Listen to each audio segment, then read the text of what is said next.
नमस्ते प्रिय दर्शकों।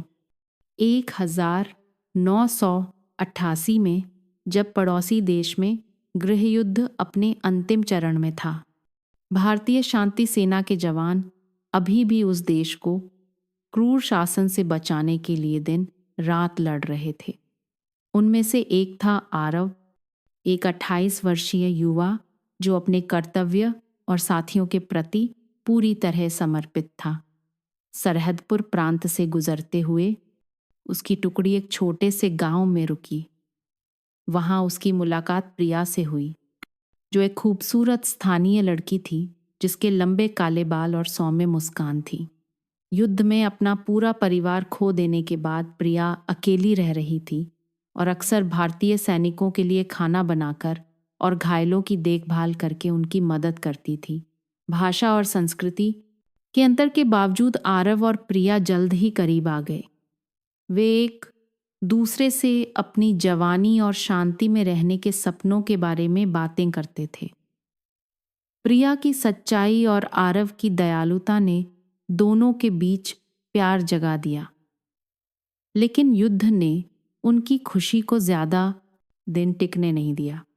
1989 की शुरुआत में आरव सहित सभी भारतीय सैनिकों को भारत लौटने का आदेश मिला। अपनी टुकड़ी के साथ जाने से पहले उसने प्रिया से वादा किया कि स्थिति स्थिर होने पर वह वापस आएगा। उसने उसे एक छोटी सी लकड़ी की कंघी दी जिस पर उन दोनों का नाम आरव प्रिया खुदा हुआ था, एक यादगार के तौर पर। प्रिया उस लाल धूल भरी सड़क पर आरव और भारतीय सेना के काफिले को ओझल होते हुए देखती रही। उस समय उसे यह नहीं पता था कि उसके भीतर एक नन्ही सी जान पल रही है, जो आरव और उसके खूबसूरत प्यार का प्रतीक थी। जैसे ही आरव की पीठ धूल भरी सड़क पर ओझल हो गई, प्रिया वहीं खड़ी रही, अपने हाथों में उन दोनों के नाम खुदी लकड़ी की कंघी को कसकर पकड़े हुए। उसका दिल बिछोह के दर्द से फटा जा रहा था। आरव आखिरी व्यक्ति था जिस पर वह भरोसा कर सकती थी, लेकिन अब वह युद्ध से तबाह हुई इस भूमि पर अकेली रह गई थी। जिस छोटे से गांव में वह रहती थी, वह कभी उसका घर था, लेकिन युद्ध के बाद वह उजाड़ हो गया था। उसका कोई रिश्तेदार या परिचित नहीं बचा था। उसका परिवार हमेशा के लिए चला गया था। प्रिया को इस ठंडी दुनिया में अकेला छोड़कर वह उस जगह पर नहीं रह सकती थी जहां हर चीज दर्दनाक यादें ताज़ा करती थी। इसलिए प्रिया को जीवित रहने के लिए अपना घर छोड़ने पर मजबूर होना पड़ा। वह दिल्ली चली गई, जो अराजकता से भरी राजधानी थी, लेकिन यही एकमात्र जगह थी जहां उसे अपनी जिंदगी फिर से शुरू करने का मौका मिल सकता था। धूल भरी सड़कों से गुजरती एक तंग बस में प्रिया ने लकड़ी की कंघी को अपने सीने से लगा लिया, जैसे वह एक कमजोर सी उम्मीद को थामे हुए हो। लेकिन अपने दिल की गहराई में वह जानती थी कि आगे की जिंदगी आसान नहीं होगी। दिल्ली पहुंचकर प्रिया को लगा कि उसका नाम उसके पुराने जीवन का एक अवशेष है, एक ऐसा जीवन जिसे युद्ध और नुकसान ने कुचल दिया था। उसने अपना नाम बदलकर सांझ रखने का फैसला किया, इस उम्मीद में कि नई जिंदगी उसके अंधेरे जीवन में कुछ रोशनी लाएगी। हालांकि हर बार जब वह खुद से कहती कि उसे मजबूत होना है, तो प्रिया, जो अब सांझ थी, खालीपन और दर्द की भावनाओं में डूब जाती थी। दिल्ली में जीवन आसान नहीं था। सांझ को जीने के लिए हर तरह के छोटे मोटे काम करने पड़ते थे। बर्तन धोने से लेकर पानी ढोने और सड़क किनारे सामान बेचने तक। एक छोटे तंग किराए के कमरे में वह बस इतना ही कमा पाती थी कि भूख ही ना मरे। लेकिन उसे पता नहीं था कि उसके भीतर एक नन्ही सी जान पल रही है, जो उसकी और आरव के प्यार का प्रतीक थी। 1989 के अंत में एक मूसलाधार बारिश की दोपहर में सांझ ने अपने छोटे से कमरे में बिना किसी की मदद के एक खूबसूरत बच्ची को जन्म दिया। उसने अपनी बेटी का नाम अनन्या रखा। पहली बार अपनी बेटी को देखकर सांझ की आंखों से आंसू नहीं रुक रहे थे। अनन्या ही उसकी जिंदगी का एकमात्र सहारा थी, लेकिन खुशी ज्यादा दिन नहीं टिकी। अनन्या के जन्म के कुछ महीने बाद ही सांझ की तबीयत बिगड़ने लगी। उसने देखा कि उसकी त्वचा पर अजीब काले धब्बे दिखाई दे रहे हैं, जो पहले छोटे थे और फिर पूरे शरीर में फैल गए। दिल्ली के एक छोटे से क्लिनिक में डॉक्टरों ने निष्कर्ष निकाला कि उसे ल्यूपस नामक एक पुरानी बीमारी है, जिसमें शरीर की प्रतिरक्षा प्रणाली खुद पर हमला करती है। इस बीमारी ने न केवल उसके स्वास्थ्य को प्रभावित किया, बल्कि उसके चेहरे को भी बदल दिया। उसकी त्वचा काली और खुरदरी हो गई, जिससे उसकी जवानी की सुंदरता छिन गई। सांझ अक्सर खुद को एक पुराने धुंधले शीशे में देखती और उस महिला को पहचान नहीं पाती जो उसे वापस देख रही थी। उसका पीला चेहरा, बेटी की देखभाल में जागी रातों के कारण धंसी हुई आंखें और बीमारी के कारण काली पड़ चुकी त्वचा ने उसे ऐसा महसूस कराया जैसे उसने खुद को खो दिया हो। कई रातें ऐसी भी थीं जब वह अनन्या को गले लगाकर सिसक सिसक कर रोती थी, ये सोचते हुए कि क्या वह अपनी बेटी को पालने के लिए काफ़ी मजबूत है। हर बार जब वह अनन्या को अपनी बाहों में शांति से सोते हुए देखती, तो सांझ को खुशी और दर्द दोनों महसूस होता था। खुशी इसलिए क्योंकि उसकी बेटी ही उसकी जिंदगी का एकमात्र सहारा थी, लेकिन दर्द इसलिए क्योंकि वह अपनी बेटी को एक बेहतर जिंदगी नहीं दे सकती थी। जब भी वह आरव के बारे में सोचती, उसका दिल दुखता। वह सोचती कि अगर आरव को पता होता कि उसकी एक बेटी है, तो क्या वह वापस आता। लेकिन फिर सांझ ने उस विचार को झटक दिया। युद्ध ने सब कुछ छीन लिया था और वह एक झूठी उम्मीद से चिपके रहना नहीं चाहती थी। सांझ ने अपने पुराने गांव लौटने के बारे में सोचा था, लेकिन युद्ध ने उस जगह को राख में बदल दिया था और दिल्ली, चाहे कितनी भी क्रूर क्यों न हो, यही एकमात्र जगह थी जहां वह टिक सकती थी। 1989 में आरव एक शांति सैनिक के रूप में अपना कर्तव्य पूरा करने के बाद भारत लौट आया। अपनी मातृभूमि पर वापस आकर उसे लगा कि उसकी जिंदगी एक अधूरी किताब की तरह है, जिसका एक अध्याय अधूरा रह गया है, जो दर्दनाक यादों से भरा है। प्रिया की छवि, जो उस तबाह गांव के बीच चुपचाप खड़ी थी और उसके हाथ में दी हुई लकड़ी की कंघी को कसकर पकड़े हुए थी, हमेशा उसके दिमाग में घूमती रहती थी। आरव ने महसूस किया कि प्रिया के प्रति अपनी गलती का पश्चाताप करने के लिए उसे एक बेहतर जीवन बनाना होगा। उसने मुंबई के एक विश्वविद्यालय में अर्थशास्त्र में दाखिला लेने का फैसला किया। उसकी पढ़ाई का सफ़र आसान नहीं था। एक सैनिक के रूप में लौटने पर आरव के पास खाली हाथ और युद्ध के निशानों के अलावा कुछ नहीं था, लेकिन प्रिया की याद और कुछ सार्थक करने की उसकी इच्छा ने उसे हर कठिनाई को दूर करने के लिए प्रेरित किया। कॉलेज के 4 साल उसने पढ़ाई और काम दोनों करते हुए बिताए।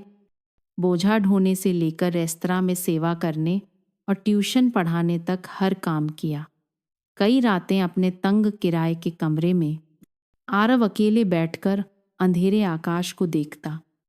उसके दिमाग में केवल प्रिया और उस लकड़ी की कंघी की छवि होती जो उसने उसे दी थी।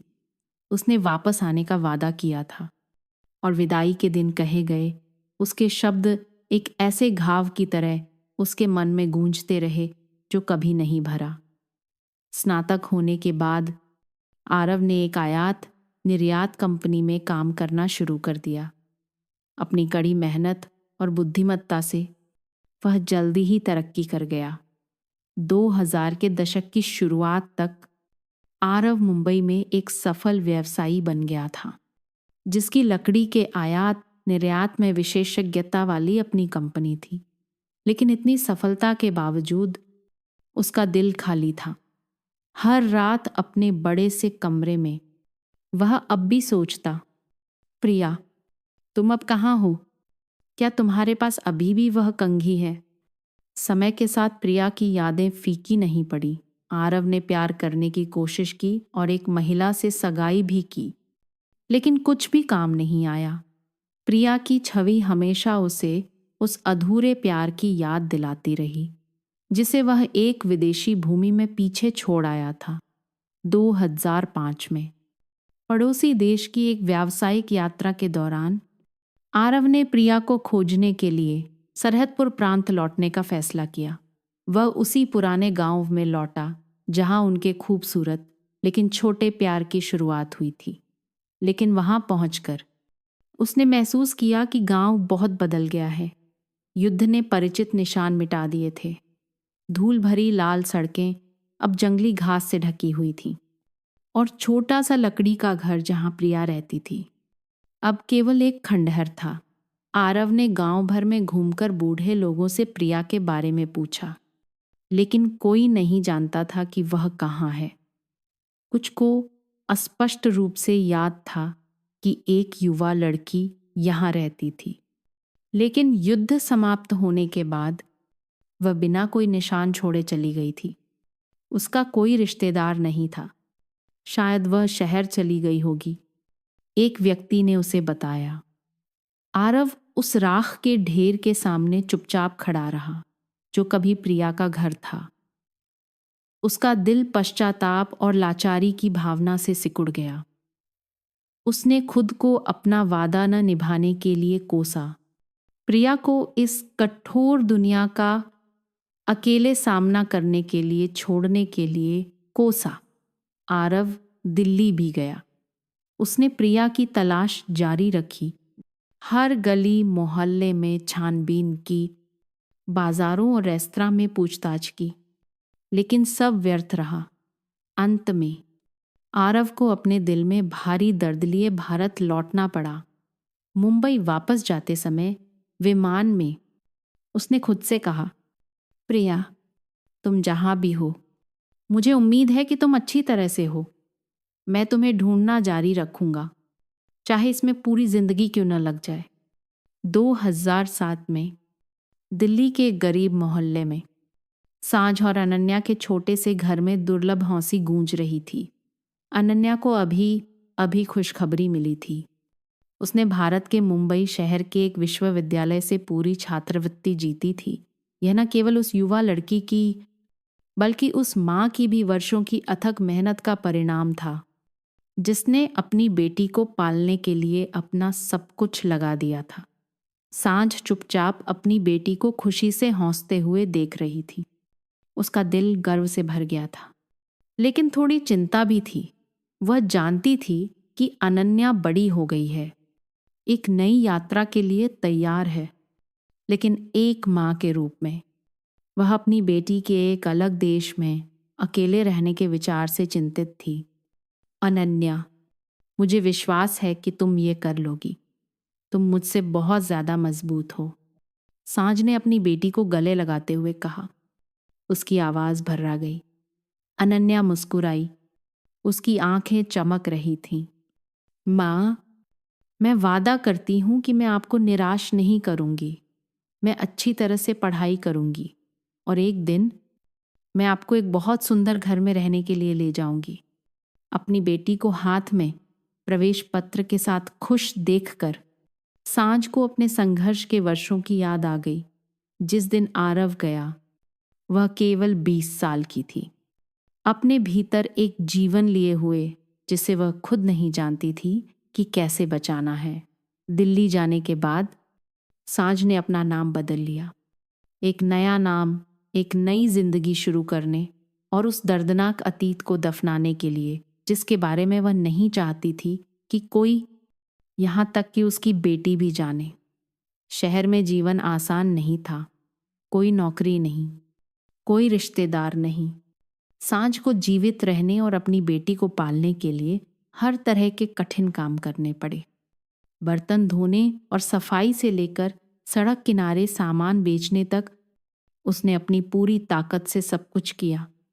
हर दिन वह काम से थक जाती थी, लेकिन जब वह घर लौटती और अनन्या की मुस्कान देखती तो उसे और ताकत मिलती। उसने अपनी बेटी को उस आदमी के बारे में कभी नहीं बताया जिसने उसे प्यार और दर्द दोनों दिए थे। ऐसा इसलिए नहीं था कि वह आरव को दोष देती थी, बल्कि इसलिए कि वह नहीं चाहती थी कि अनन्या एक अधूरी कहानी की याद में जिए। वह चाहती थी कि उसकी बेटी एक शुद्ध आत्मा के साथ बड़ी हो, जो उसकी माँ के अतीत के बोझ से दबी न हो। कुछ यादें दिल में ही रखना सबसे अच्छा है। सांझ सोचती थी, कठिनाइयों के बावजूद अनन्या की बुद्धिमत्ता और इच्छा शक्ति कम नहीं हुई। वह युवा लड़की सुंदर और पढ़ाई में होशियार दोनों थी।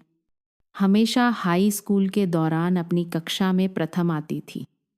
जब उसे भारत में पढ़ने के लिए छात्रवृत्ति मिली तो अनन्या जानती थी कि यह उन बड़े सपनों को साकार करने का अवसर है जिन्हें उसकी माँ को छोड़ना पड़ा था। जाने से एक रात पहले माँ और बेटी अपने छोटे से कमरे में एक साथ बैठीं और देर तक बातें की। सांझ ने अपनी बेटी के लिए हर चीज को ध्यान से पैक किया। उसे हर छोटी छोटी बात याद दिलाना नहीं भूली, लेकिन उसकी आंखों की गहराई में एक उदासी थी जिसे वह छिपा नहीं सकती थी। माँ, क्या हुआ? मैं बस पढ़ने जा रही हूँ, हमेशा के लिए नहीं। अनन्या ने अपनी माँ को खुश करने के लिए मजाक किया, अपने आंसू छिपाने की कोशिश करते हुए जो गिरने ही वाले थे। मैं बस चाहती हूँ कि तुम एक अच्छा जीवन जियो। याद रखना, मैं हमेशा यहाँ हूँ, तुम्हारे लौटने का इंतजार कर रही हूँ। जब अनन्या को भारत ले जाने वाली बस स्टेशन से निकली तो सांझ चुपचाप उसे तब तक देखती रही जब तक कि उसकी बेटी की छवि ओझल नहीं हो गई। उसका दिल उम्मीद से भरा था, लेकिन चिंता भी कम नहीं थी। अनन्या, उसकी कोमल और बुद्धिमान बेटी, एक पूरी तरह से नई दुनिया में कदम रखने जा रही थी, जहां कोई नहीं जानता था कि आगे क्या इंतजार कर रहा है। सितंबर 2007 में अनन्या ने पहली बार मुंबई शहर में कदम रखा। एक जीवंत और हलचल भरा शहर, जो दिल्ली में उसके जाने हुए किसी भी चीज से बहुत अलग था। सब कुछ नया और चुनौतीपूर्ण था, लेकिन अनन्या की आंखों में हमेशा उम्मीद की चमक रहती थी। उसके लिए यह अपनी जिंदगी बदलने का एक मौका था और अपनी माँ के बलिदानों का बदला चुकाने का एक तरीका भी था। घर से दूर रहने के शुरुआती दिनों में अनन्या को थोड़ी घबराहट महसूस हुई।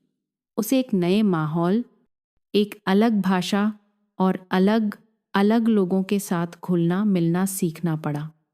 लेकिन अपनी बुद्धिमत्ता और साहस के साथ अनन्या ने जल्दी ही अपने शिक्षकों और दोस्तों का दिल जीत लिया। वह न केवल अपनी कोमल सुंदरता के लिए बल्कि अपनी पढ़ाई में लगन के लिए भी सबसे अलग थी।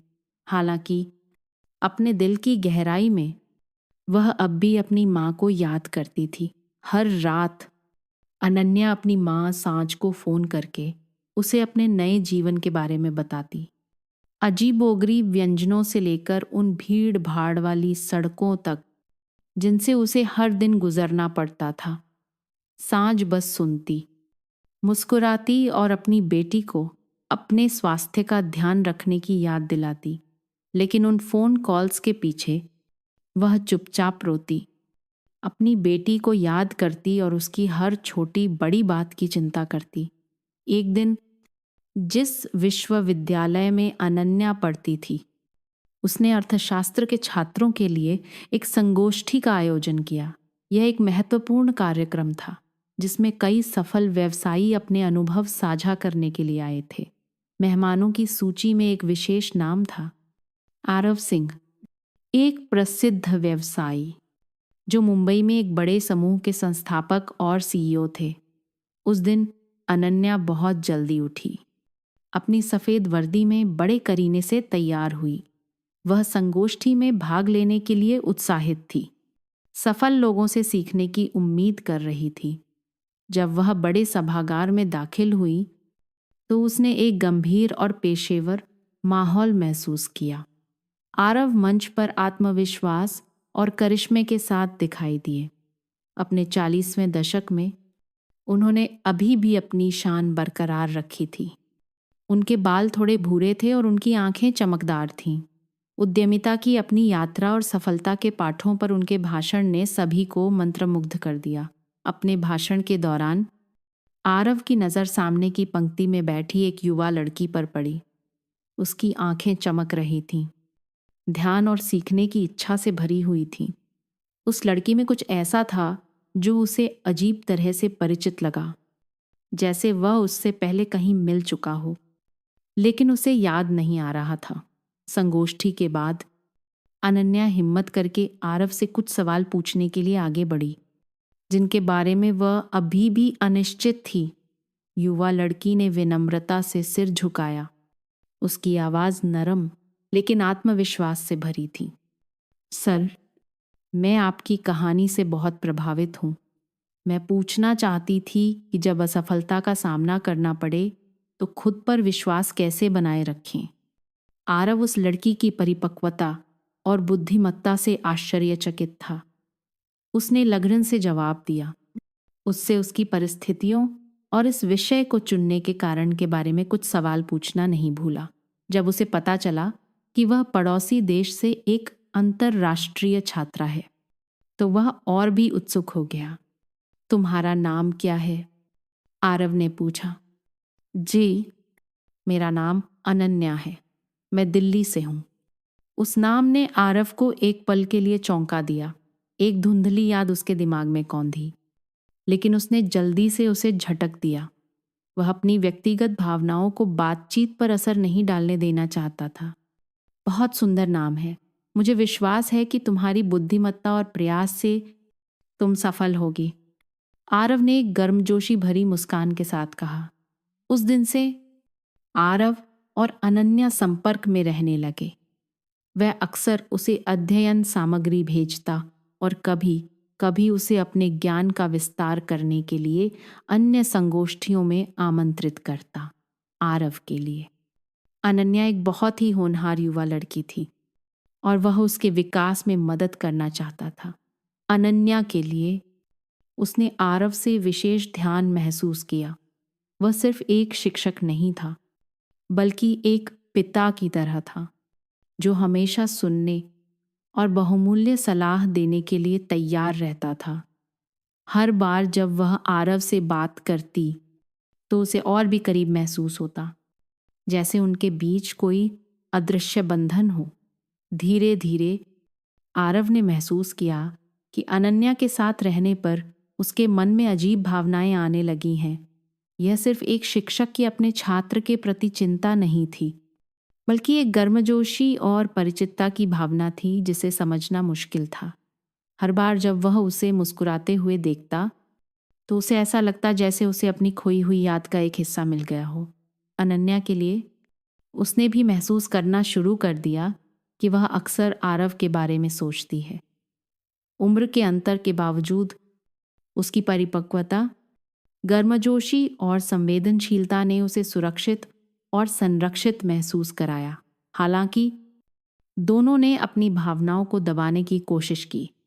आरव ने खुद से कहा कि उम्र का फासला और शिक्षक छात्र का रिश्ता उसे आगे सोचने की इजाजत नहीं देता। इस बीच अनन्या हमेशा खुद को याद दिलाती कि आरव सिर्फ एक शिक्षक है, एक सलाहकार है जिसकी वह प्रशंसा करती है। लेकिन भाग्य ने एक अलग कहानी लिखना शुरू कर दिया था, जिसमें ऐसे अप्रत्याशित मोड़ थे जिनका उनमें से कोई भी अनुमान नहीं लगा सकता था। अप्रैल 2008 तक अनन्या मुंबई में जीवन की आदी हो गई थी। प्रथम वर्ष की छात्रा उस संस्कृति, लोगों और देश के बारे में नई खोजों में डूबी हुई थी जिसकी वह हमेशा प्रशंसा करती थी। यहाँ अपने महीनों के दौरान अनन्या और आरव, जिस व्यक्ति का वह बहुत सम्मान करती थी, के बीच का रिश्ता और भी मजबूत हो गया। श्री आरव ने हमेशा उसकी देखभाल एक परिवार के सदस्य की तरह की, उसे नए जीवन में ढलने में मदद की। एक दिन अनन्या ने गलती से युद्ध की यादें और भारत पड़ोसी देश की दोस्ती नामक एक प्रदर्शनी के बारे में जानकारी पढ़ी। प्रदर्शनी मुंबई सांस्कृतिक केंद्र में आयोजित की जानी थी। और इसमें युद्ध की तस्वीरें, यादगार वस्तुएं और उन सैनिकों और नागरिकों की कहानियां प्रदर्शित की जानी थीं जिन्होंने उस क्रूर दौर का अनुभव किया था। इतिहास में रुचि रखने वाली और दोनों देशों के बीच संबंधों के बारे में उत्सुक अनन्या ने उत्साहपूर्वक आरव को साथ चलने का सुझाव दिया। सबसे पहले श्री आरव ने काम में व्यस्त होने का बहाना बनाकर मना कर दिया, लेकिन युवा लड़की के आग्रह के आगे वह अनिच्छा से सहमत हो गए। जब वे प्रदर्शनी हॉल में दाखिल हुए तो श्वेत श्याम तस्वीरों के गंभीर और शांत वातावरण ने आरव को भावुक कर दिया। वह उस इतिहास का हिस्सा था। उसने उन क्रूर दिनों को जिया था और युद्ध के दर्द को देखा था। अनन्या ने खुशी खुशी प्रत्येक खंड का पता लगाया, जबकि आरव धीरे धीरे चला। उसकी आंखें दबी हुई यादों के बीच कुछ परिचित खोज रही थीं। अचानक वह एक प्रमुख स्थान पर लटकी एक बड़ी तस्वीर के सामने रुक गया। तस्वीर में भारतीय स्वयंसेवी सैनिकों का एक समूह युद्ध के बाद पुनर्निर्माण में एक गांव के लोगों की मदद कर रहा था। भीड़ के बीच एक युवा लड़की थी जिसकी आंखें चमकदार थीं और चेहरे पर एक उज्जवल मुस्कान थी। वह पानी का एक बर्तन पकड़े हुए थी। आरव का दिल जैसे रुक गया। वह करीब आया। उस चेहरे से अपनी आंखें नहीं हटा पा रहा था। वह प्रिया थी, वह लड़की जिससे वह कभी प्यार करता था। लगभग 2 दशकों से दबी हुई सारी भावनाएं उमड़ पड़ी। वह तस्वीर के सामने गतिहीन खड़ा रहा। उसका दिल हजारों सवालों से भर गया। आरव में बदलाव देखकर अनन्या उसके पास आई। श्री आरव, आप ठीक हैं? क्या इस तस्वीर में कुछ खास है? आरव ने अपनी भावनाओं को छिपाने की कोशिश करते हुए सिर हिलाया। उसने एक हल्की मुस्कान दी। कुछ नहीं, बस ये उन पुराने दिनों की याद दिलाता है जब मैं पड़ोसी देश में था। अनन्या ने उत्सुकता से तस्वीर को देखा, लेकिन उसने उसे नहीं पहचाना और उसे बिल्कुल भी पता नहीं था कि तस्वीर में दिख रही महिला उसकी युवा माँ है। आरव ने शांत रहने की कोशिश की, लेकिन उसके दिल में भावनाओं का एक तूफान उठ गया। उसने सोचा, प्रिया अब कहाँ है? क्या वह खुश है? क्या उसे अभी भी मैं याद हूँ? प्रदर्शनी के बाद के दिनों में आरव विचारमग्न हो गया। तस्वीर में प्रिया की छवि ने उसे अतीत के बारे में सोचना बंद नहीं करने दिया। उसने उसे खोजने का फैसला किया। आरव ने अपने कुछ पुराने दोस्तों से संपर्क किया जो पड़ोसी देश में स्वयंसेवी सैनिक थे। प्रिया की खबर के बारे में पूछा, लेकिन किसी को कुछ नहीं पता था।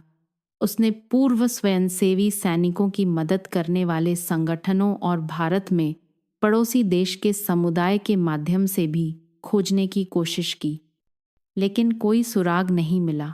इस बीच अनन्या उस व्यक्ति के दिल में चल रहे तूफान से पूरी तरह अनजान थी जिसका वह सम्मान करती थी। हर दिन वह अपने आशावाद और प्रशंसा के साथ आरव के लिए छोटी छोटी खुशियां लाती थी। समय बीतने के साथ दोनों के बीच का रिश्ता और भी करीब हो गया। अनन्या को आरव के साथ रहने पर गर्मजोशी और सुरक्षा का एहसास हुआ। उसने उसके लिए विशेष भावनाएं विकसित करना शुरू कर दिया, जिन्हें वह खुद भी नहीं समझा सकती थी। एक बार श्री आरव ने बैठकर अनन्या से उसकी माँ का नाम पूछा, लेकिन अनन्या ने जवाब दिया कि उसकी माँ कहती है कि वह एक साधारण महिला है और उसने कभी उसके पिता का जिक्र नहीं किया। इससे आरव को कोई संदेह नहीं हुआ। एक दिन आरव ने अपने दिल की बात कहने का फैसला किया। वह और इंतजार नहीं कर सकता था। उम्र के अंतर और पालक पिता बेटी के रिश्ते के कारण दोषी महसूस करने के बावजूद उसके दिल में भावनाएं बहुत गहरी हो चुकी थीं। उसने अनन्या को बुलाया और उसे अपने शांत कार्यालय में अपने सामने बैठाया। उसकी आंखें ईमानदारी और चिंता से भरी थीं। अनन्या, मुझे तुमसे कुछ कहना है। अनन्या ने मुस्कुराते हुए सिर हिलाया। हाँ सर, कहिए, मैं सुन रही हूं। आरव हिचकिचाया। सही शब्दों को चुनने की कोशिश कर रहा था। सच कहूं तो मैंने हमारे रिश्ते के बारे में बहुत सोचा है। जिस दिन से तुम मेरी जिंदगी में आई हो, मुझे लगा जैसे मैं फिर से जी रहा हूं, प्यार महसूस कर रहा हूं। मैं जानता हूं कि मैं तुमसे बहुत बड़ा हूं, लेकिन प्यार उम्र नहीं देखता। मैं तुमसे प्यार करता हूं। अनन्या स्तब्ध रह गई। उसे उम्मीद नहीं थी कि आरव इस तरह से कबूल करेगा। उसके दिल में भ्रमित भावनाएं अचानक भड़क उठीं।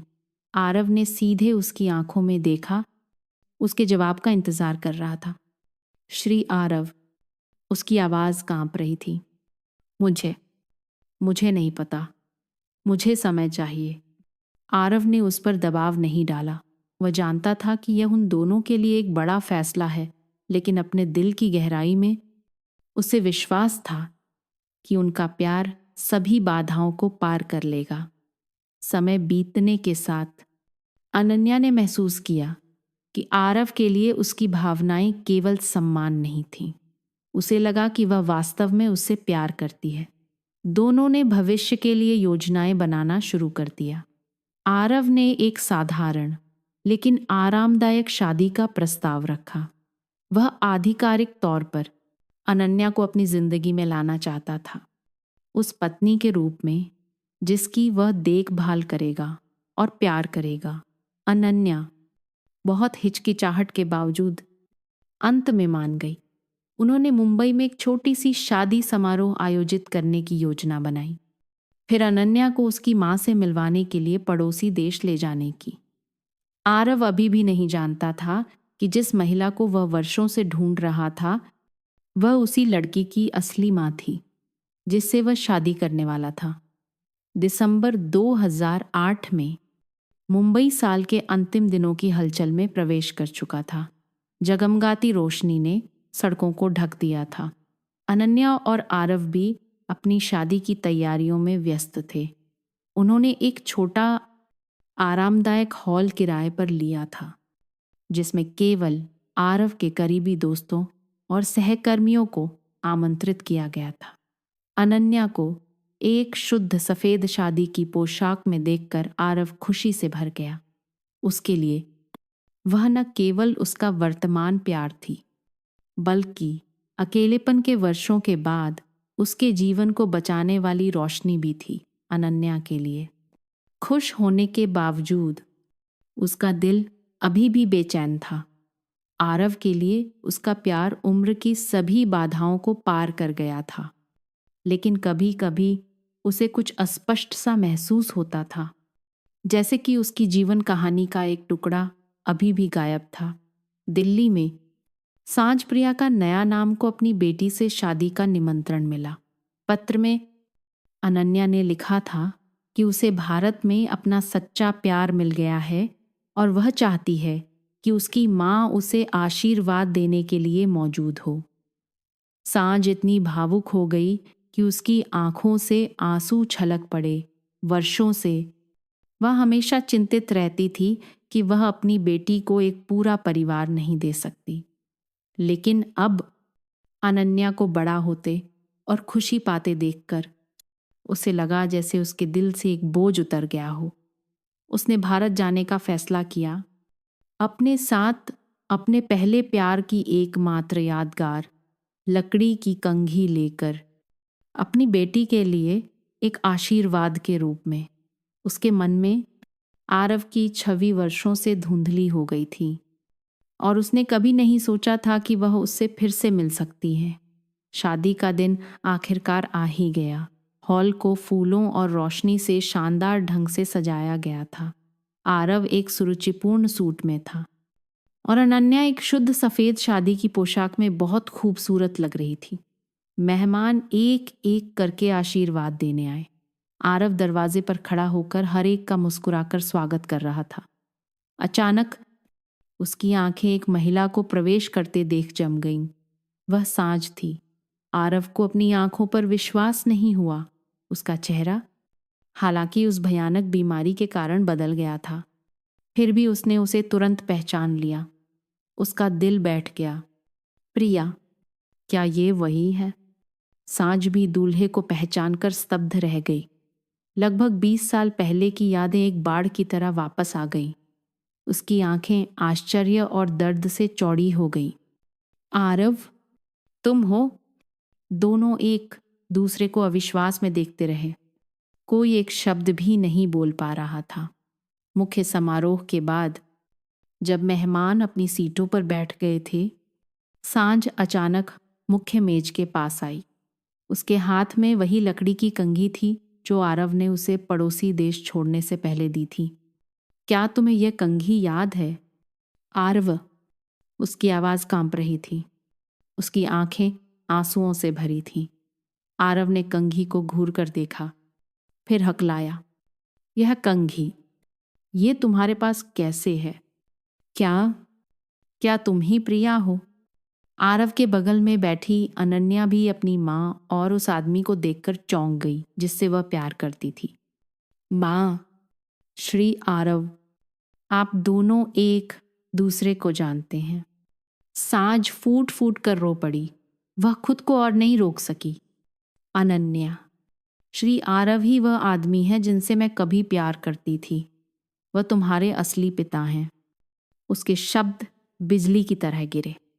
अनन्या खड़ी हो गई, पहले आरव को और फिर अपनी माँ को अविश्वास से देख रही थी। माँ, तुम क्या कह रही हो? यह कैसे हो सकता है? आरव कुर्सी पर गिर पड़ा। उसकी आंखें लाल हो गईं। उसका चेहरा पीला पड़ गया। यादों के टुकड़े एक दर्दनाक सच्चाई में जुड़ गए। जिस लड़की से वह प्यार करता था, जिससे वह शादी करने वाला था, वो उसकी अपनी बेटी थी। शादी का हॉल अराजकता में बदल गया।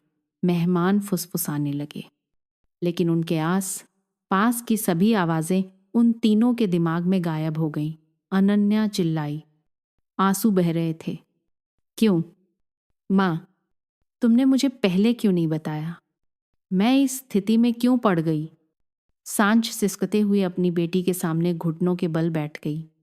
मुझे माफ कर दो। मुझे नहीं पता था कि क्या कहना है। मैं बस चाहती थी कि तुम एक शांतिपूर्ण जीवन जियो, मेरी अतीत की चोटों से प्रभावित न हो। आरव ने अपना सिर पकड़ लिया। उसकी आवाज़ घुट गई। प्रिया, मुझे नहीं पता था। अगर मुझे पता होता कि अनन्या मेरी बेटी है तो मैंने चीज़ों को इतना आगे नहीं बढ़ने दिया होता। अनन्या इसे और बर्दाश्त नहीं कर सकी। वह अत्यधिक दर्द में हॉल से बाहर भाग गई। उस रात आरव और सांझ आरव के घर के एक छोटे से कमरे में एक दूसरे का सामना कर रहे थे।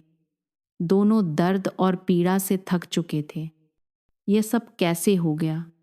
प्रिया, मैंने तुम्हें इतने सालों तक ढूंढा, लेकिन मैंने कभी नहीं सोचा था कि जब हम फिर से मिलेंगे तो सब कुछ इतना दर्दनाक होगा।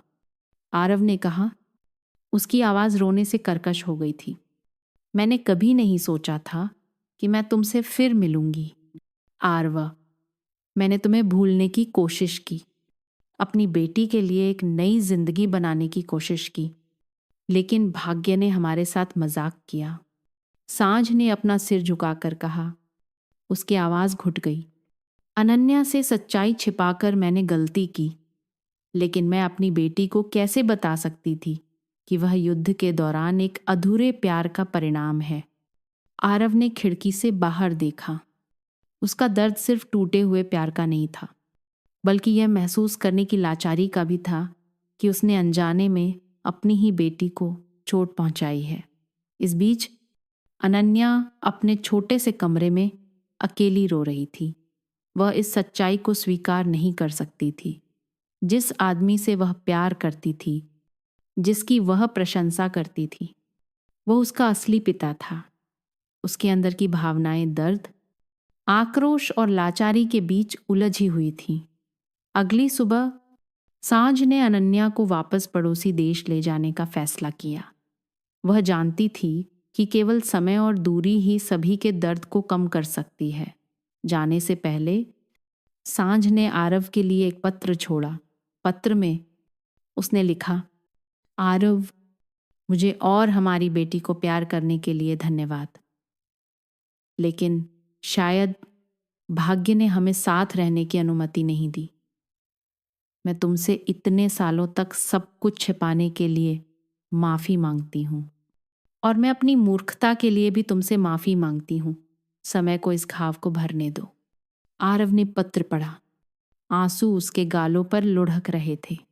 वह जानता था कि उसने अपने जीवन में प्यार और उम्मीद दोनों खो दिए हैं। शादी रद्द होने के एक हफ्ते बाद आरव ने पड़ोसी देश लौटने का फैसला किया। वह अपने साथ साधारण लेकिन ईमानदार स्नेह से भरे उपहार लेकर गया, जिसमें उसकी स्वयंसेवी सैनिक के दिनों की एक पुरानी तस्वीर भी थी। आरव सांझ के छोटे से घर के सामने खड़ा था। उसका दिल भारी था। दरवाज़ा खुला और सांझ बाहर निकली। उसका चेहरा बूढ़ा और थका हुआ था, लेकिन उसकी आंखों में अभी भी थोड़ी कोमलता थी जब उसने उसे देखा।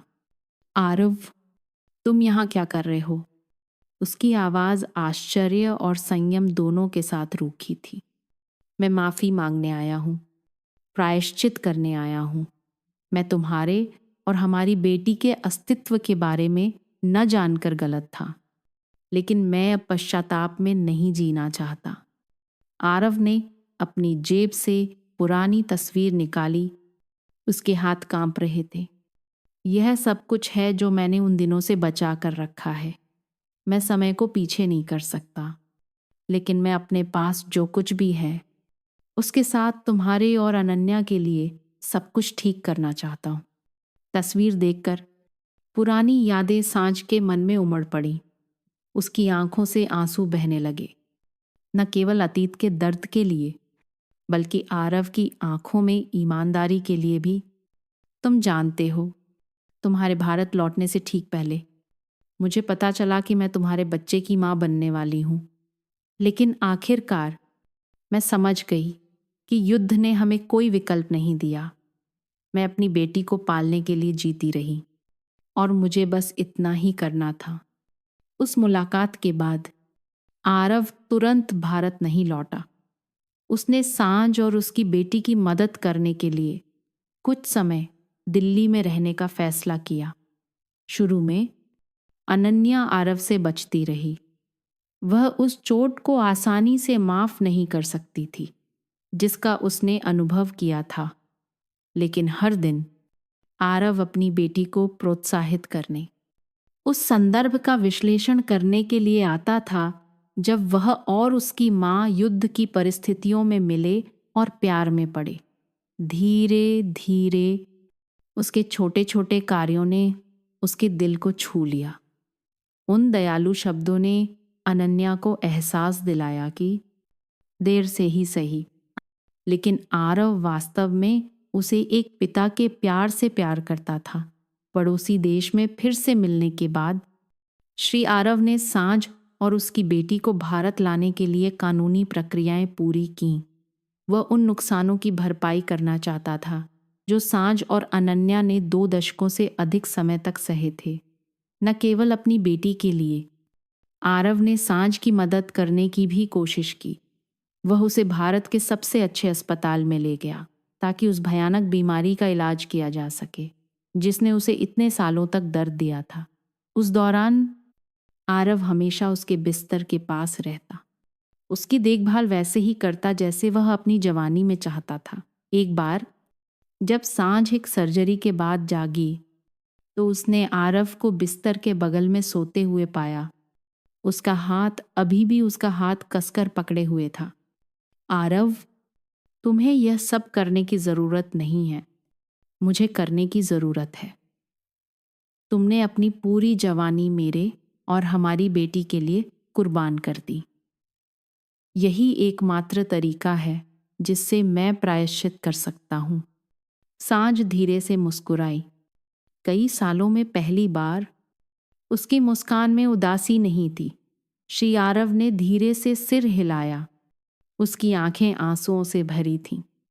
प्रिया, मैंने तुम्हारी जवानी के सारे साल बर्बाद कर दिए।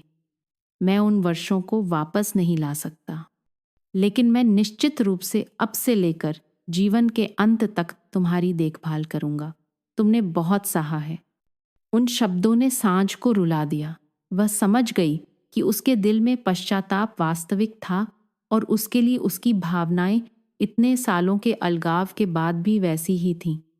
अतीत के दर्द के बोझ के बावजूद श्री आरव ने अनन्या को अपनी पढ़ाई जारी रखने के लिए लगातार प्रोत्साहित किया। उसने उसे मुंबई के एक प्रतिष्ठित विश्वविद्यालय में फिर से दाखिला दिलाया। साथ ही शुरुआती दौर में उसकी सहायता के लिए एक निजी ट्यूटर की व्यवस्था की। एक शाम जब तीनों एक साथ रात का खाना खा रहे थे, श्री आरव ने धीरे से अनन्या से कहा, पिता जानते हैं कि ऐसी कई बातें हैं जिनके लिए तुम पिता को माफ नहीं कर सकती, लेकिन पिता बस यही चाहते हैं कि तुम अपने भविष्य के लिए कड़ी मेहनत करो, जो तुम्हारी माँ ने भी अपना पूरा जीवन बलिदान करके चाहा है। अनन्या देर तक चुप रही, फिर धीरे से सिर हिलाया। वह जानती थी कि यद्यपि उसका दिल उसके लिए पूरी तरह से नहीं खुला था, वह वास्तव में एक पिता की जिम्मेदारियों को पूरा करने की कोशिश कर रहा था। एक घर में एक साथ रहने के दिन तीनों के लिए खुशी और दर्द दोनों लेकर आए। श्री आरव के लिए हर बार जब वह अनन्या को देखता तो वह अपनी बेटी के करीब होने पर खुश होता, लेकिन अपने अतीत की गलतियों के लिए पीड़ा की भावना से भी बच नहीं पाता था। एक रात जब सब सो रहे थे, श्री आरव चुपचाप अपने कार्यालय में बैठा था। उसके आंसू उन दुखों के लिए बह रहे थे। उसने खुद से कहा कि चाहे कुछ भी हो, वह अपनी सभी गलतियों का प्रायश्चित करेगा, क्योंकि सांझ जिसका पुराना नाम प्रिया था और अनन्या ही उसका एकमात्र परिवार थे। एक दिन जब अनन्या स्कूल जाने की तैयारी कर रही थी, उसने श्री आरव को दरवाजे के बाहर एक लग्जरी कार की चाबी पकड़े देखा। वह मुस्कुराया। उसकी आंखें कोमल थीं। पिता को नहीं पता कि तुम्हें यह रंग पसंद है या नहीं, लेकिन पिता को लगा कि यह तुम पर अच्छा लगेगा। पिता बस चाहते हैं कि तुम स्कूल जाते समय सबसे सहज महसूस करो। अनन्या ने गेट के बाहर खड़ी कार को देखा, जिसे उसने पहले कभी नहीं देखा था। फिर श्री आरव को देखा। उसने कार की चाबियां ले लीं और उसके गालों पर आंसू बहने लगे। उसने धीरे से कहा, धन्यवाद पापा। यह पहली बार था जब उसने उसे पापा कहा था। श्री आरव चुपचाप खड़ा रहा, इतना भावुक कि वह कुछ बोल नहीं सका। समय बीतने के साथ श्री आरव के प्रयासों ने धीरे धीरे अनन्या के दिल के घावों को भर दिया। उसने महसूस किया कि देर से ही सही, लेकिन उसने उसकी और उसकी माँ की भरपाई के लिए सब कुछ दिया था। तीनों ने एक नया जीवन बनाना शुरू कर दिया, न केवल प्यार से बल्कि क्षमा और जिम्मेदारी से भी। श्री आरव ने अपनी पिछली गलतियों का प्रायश्चित करने के तरीके के रूप में गरीब बच्चों की मदद के लिए सांझ अनन्या नामक एक चैरिटी फंड खोला। उनकी कहानी के माध्यम से लोगों ने महसूस किया कि प्यार केवल एक भावना नहीं है, बल्कि जिम्मेदारी और बलिदान भी है।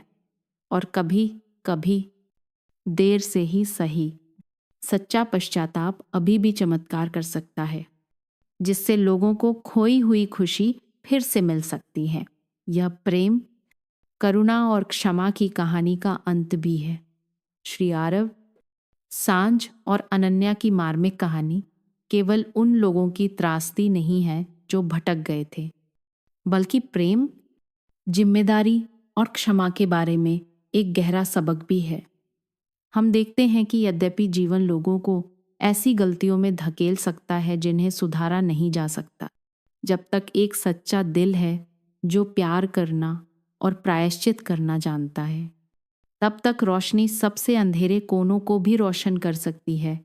श्री आरव अपराध बोध से भरे एक व्यक्ति से अपने जीवन के बाकी हिस्सों का उपयोग उस महिला की देखभाल और क्षतिपूर्ति के लिए करते हैं जिससे वह प्यार करते थे, और अपनी असली बेटी सांझ बहुत दुख सहने के बावजूद क्षमा करने के लिए अपना दिल खोलने को तैयार थी। और अनन्या एक गहरी चोट खाई लड़की से दर्द को दूर करने और एक परिपक्व व्यक्ति बनने के लिए अपने असली पिता के प्यार को स्वीकार करने और एक नए रास्ते पर आगे बढ़ने के लिए सीखती है। यह कहानी ये संदेश देती है कि चाहे कितना भी नुकसान या कड़वाहट क्यों न हो, दया और सच्चा प्यार हमेशा खुशी का द्वार खोलने की कुंजी होते हैं।